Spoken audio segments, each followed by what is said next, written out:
સમી તાલુકાના ગાજદીનપુરા ગામ ખાતે આવેલ ઐતિહાસિક અને પૌરાણિક ભીમનાથ મહાદેવ મંદિર ખાતે ગુજરાત ક્ષત્રિય ઠાકોર સેના દ્વારા સમી રાધનપુર સાંતલપુર તાલુકાના ક્ષત્રિય ઠાકોર સેનાનું સ્નેહ મિલન સમારોહ પાટણ જિલ્લાના સમી તાલુકાના ગાજદીનપુરા ગામ ખાતે ગુજરાત ક્ષત્રિય ઠાકોર સેના અને દક્ષિણ ગાંધીનગરના ધારાસભ્ય અલ્પેશ ઠાકોર અને ગુજરાત સરકારના રાજ્ય સરકારના મંત્રી સ્વરૂપજી ઠાકોર અને રાધનપુર વિધાનસભાના ધારાસભ્ય લવિંગજી સોલંકી અને પાટણ જિલ્લા પંચાયતના પ્રમુખ હેતલબેન ઠાકોર અને દશરથજી ઠાકોર અને ડોક્ટર ગોવિંદજી ઠાકોર અને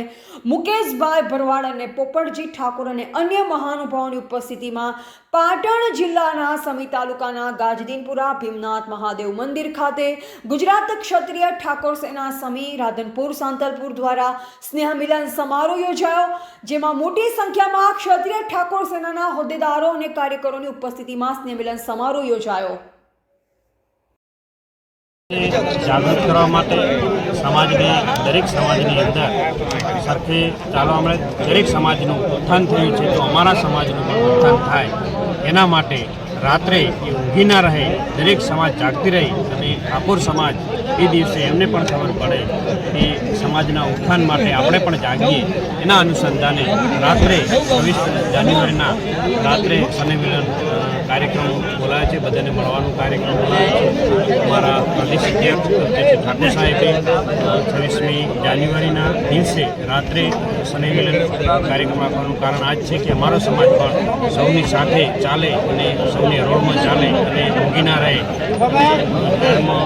ધંધાકીય શિક્ષણમાં તમામ વસ્તુએ આગળ ચાલે અને વિકાસ કરે એના રાત્રે સંમેલન। અલ્પેશ ઠાકોર એક દિવસ આંદોલન કરતા હતા ત્યારે એક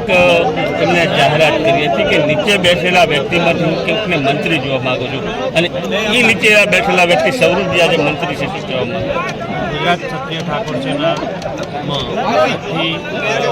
15 વર્ષથી અમે અલ્પેશભાઈના નીચે કામ કરી રહ્યા છીએ કે અલ્પેશભાઈએ અમને સમાજને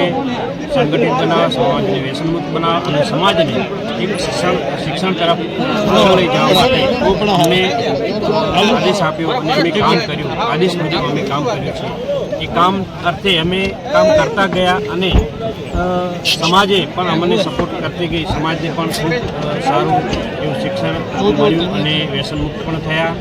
એના અનુસંધાને અમે કામ કરતા એનું જ આ ફળ છે કે સમાજને એક